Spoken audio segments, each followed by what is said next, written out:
अहमदाबाद में आपका स्वागत है। उदयपुर को सुंदर बनाने के बाद हम पहुंच जाते हैं परिजत एक्लेट के इस 4 BHK अपार्टमेंट में, जो कि है गुजरात अहमदाबाद में, जिसके ओनर है मिस्टर दिव्येश जी और हमारी कहानी के मेन किरदार। तो अपने नए घर को सजाने के लिए एक फेमस फर्म को हायर करने के बाद भी क्यों पड़ी इन्हें इंटीरियर कोच टीम की जरूरत?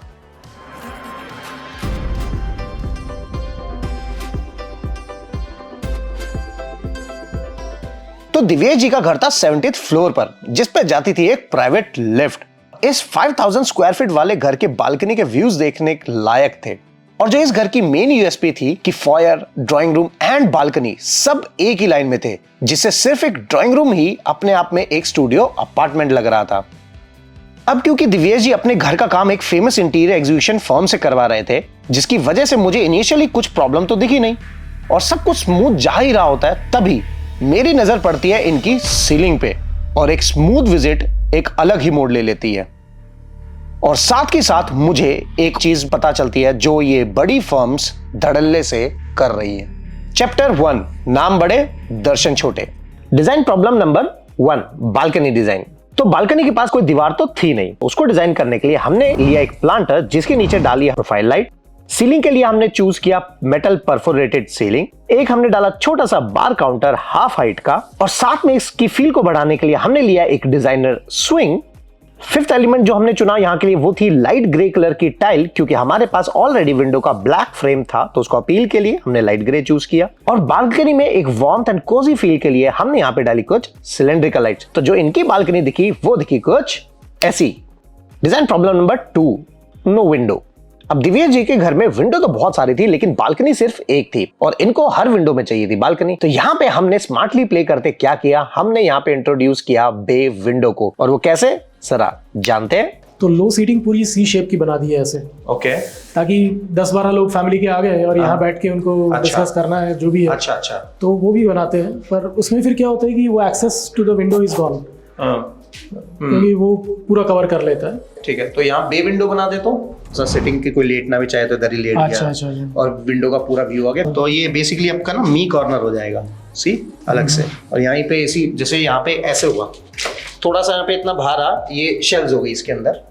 सेम वहां से थोड़ा सा बाहर आया, शेल्व्स हो गई उसके अंदर। यहाँ से हमने एक वुडन की सीलिंग कर दी, मतलब it's like a box structure. इस क्या होती है ना कि आप यहाँ ले डाउन करके आराम से व्यू देख रहे हो, या कुछ बैठे हो, सामने ग्रीन भी है, उधर से देख लो जो व्यू आपको चाहिए। तो कल को फैमिली गैदरिंग्स हैं, कोई कुछ गेम्स खेल रहा है, तो वहां पे वो एक पूरा काउंटर हो जाएगा। प्रॉब्लम नंबर 3, नाम बड़ा होने से कुछ नहीं होता, काम भी अच्छा होना चाहिए। अब नॉर्मल विजिट हमारी स्मूथ चल ही रही होती है और मेरी नजर पड़ती है सीलिंग पर, और मैं समझ जाता हूं कि दिव्येश जी का घर डी फॉर डिजाइन की जगह डी फॉर डिजास्टर के मोड पर आ चुका है। और ऐसा क्यों? क्योंकि आपने मेरी अक्सर वीडियोस में देखा होगा कि मैं हर बार ये लाइन जरूर बोलता हूं कि आप एक घर के अंदर 1 लाख रुपए लगाओ या 1 करोड़, अगर लाइट की प्लेसमेंट, लाइट का colour and type of light अगर सही नहीं डाली, तो आपका घर डी फॉर डिजाइन की जगह हो जाएगा डी फॉर डिजास्टर। तो लाइट को समझने के लिए जरा ये रील देखो।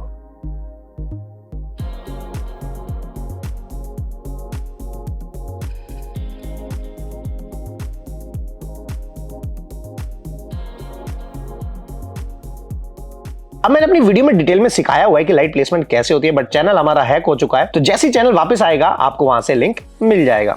Chapter 2, quick technical tip. Quick tip number 1, तो पहले वाटरप्रूफिंग, फिर प्लांटर सेल, फिर उसके बाद जियो टेक्सटाइल फाइबर एंड देन मिट्टी। फिर क्या होगा, आपने अगर ज्यादा पानी भी डाल दिया जो मिट्टी होल्ड नहीं कर पा रही, तो इधर उधर जाने की बजाय नीचे जाएगा। प्लांटर सेल में ड्रेन्स बने हुए होंगे, सीधा वहां से हो जाएगा। और आपके फ्लोर जो है उससे मिट्टी हमेशा 1 इंच ऊपर रहेगी, जिससे फ्लोर में कभी सीपेज दीवार पे ना आएगी ना फ्लोर पे आएगी। ओके। और इस पे हम नॉर्मल वाटरप्रूफिंग नहीं करेंगे, हम करेंगे रबर वाटरप्रूफिंग। बहुत सिंपल चीज है, प्रोडक्ट आता है, आपस में मिलाया, कोई लेमैन भी कर लेगा नॉर्मल से। You don't need have to hire some professionals. इसमें एक नया जर्मन ब्रांड आया मार्केट में, एलिफेंट शील्ड करके। ओके। लिक्विड रबर है, मतलब कि लिक्विड होगा, जैसी कोट लग गया और रबर बन जाता है। अच्छा। और उसके ऊपर फिर आप, और सबसे बड़ी चीज है कि उसकी जो स्ट्रेचेबिलिटी है वो 100 mm है। नॉर्मल होती है 5 mm 10 mm जो अदर ब्रांड्स हैं।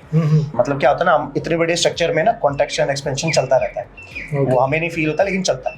तो कितना भी हो जाए वो वापस अपनी शेप को रिगेन कर लेगा। अच्छा। तो जो आपकी वाटरप्रूफिंग है वो कभी क्रैक ही नहीं है, क्रैक नहीं होगी क्योंकि रबर है। तो वो यहाँ पे करेंगे।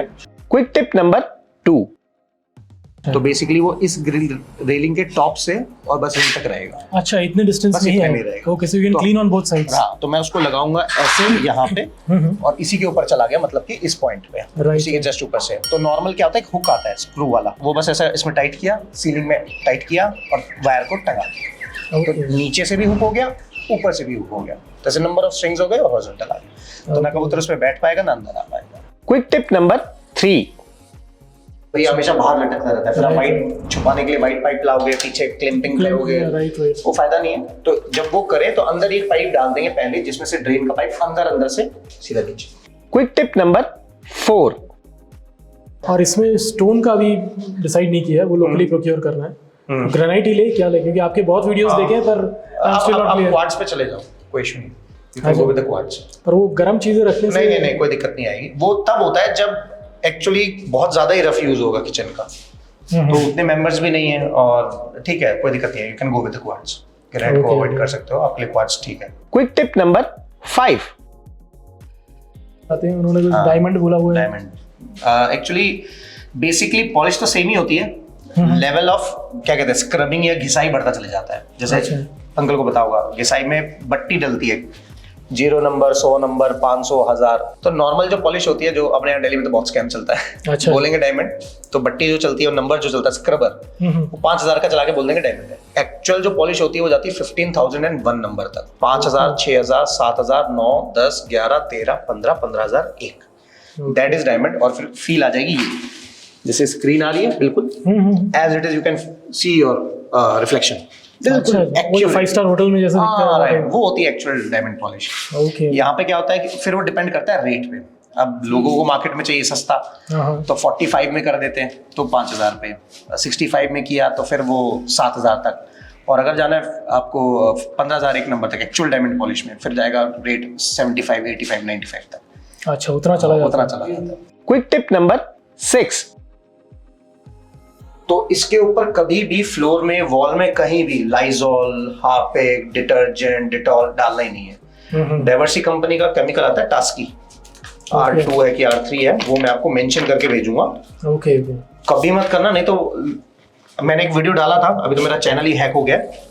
अच्छा, हैक हो गया? हाँ, 3 दिन पहले, 3 दिन 4 दिन पहले हुआ। वो एक मेल आया था, तो यश एक्सेस कर रहा था, उसने एंटर किया, पूरा हैक हो गया, चैनल गायब हो गया। Goodness. Chapter 3, Quick Design Tips. Tip number 1. Yeah, this looks nice actually. क्योंकि एक रॉयल लग्जरी फील के लिए, लेकिन कामिंग इंटीरियर जो सूदिंग हो, जो मन को भी शांत रखे, उसमें grey, beige in combinations of green and whites, वो सबसे ज्यादा चलते हैं। लेकिन आपको अगर नेचर से फील चाहिए, then you should go with grey, green and wood ceiling whites. अगर आप नॉर्मल चीज नोटिस करोगे, सब कुछ बेज में जा रहा है, वुड में जा रहा है, and suddenly a green element appears. Right, it stands out. Right. Tip number 2, सिर्फ टीवी रहेगा या वॉल पे कुछ आना? इन्होंने टेपिंग तो करा हुआ, तो मतलब कंसोल तो आएगा, इधर कंसोल आने वाला है, फ्लोटिंग होगा हवा में।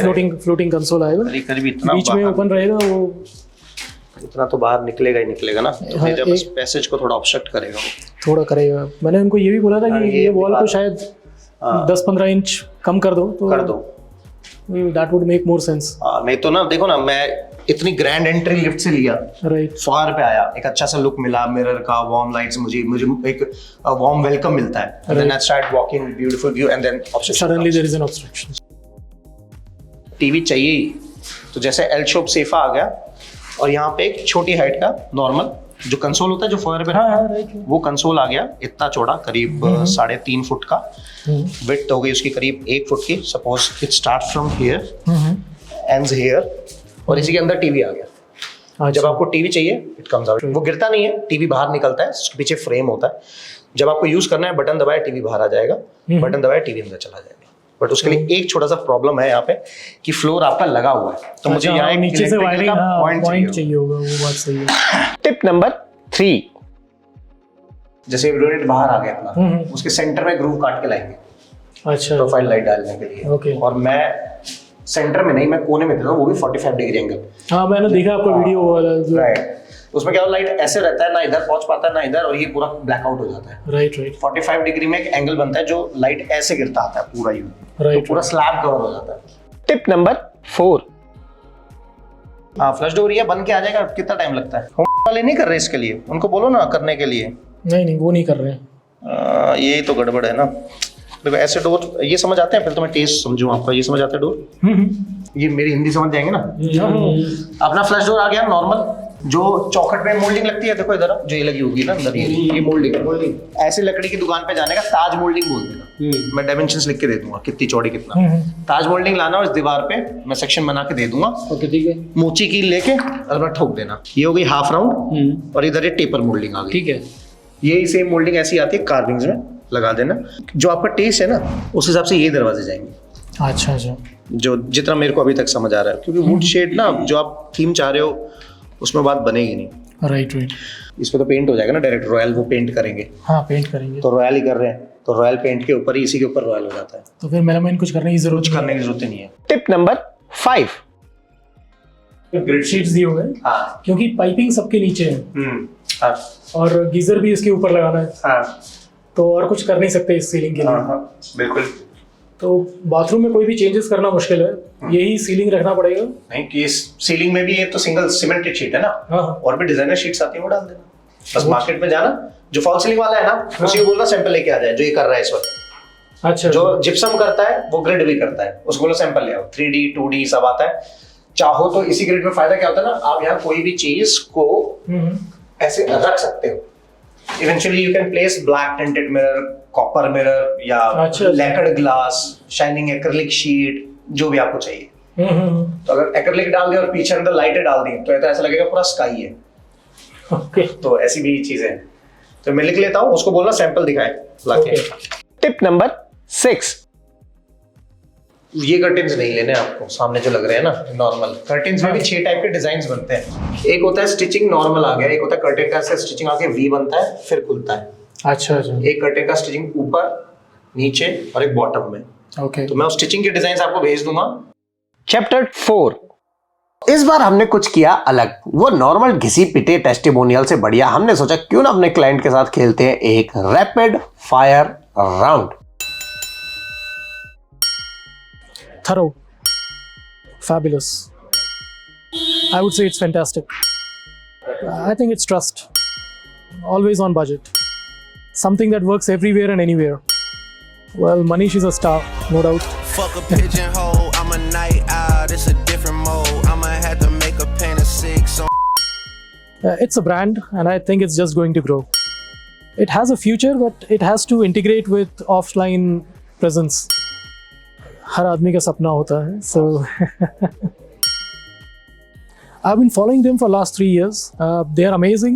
In fact, they get better every time because I've seen Manish bring in new perspectives. He keeps updating as and when he comes to know about new technologies, materials, or even techniques to get things better, which is amazing. And that is why I'm following him on a regular basis on YouTube. I hope guys आपको ये घर की story अच्छी लगी होगी, क्योंकि हम एक मिशन पे #मेकिंग इंडिया ब्यूटीफुल पर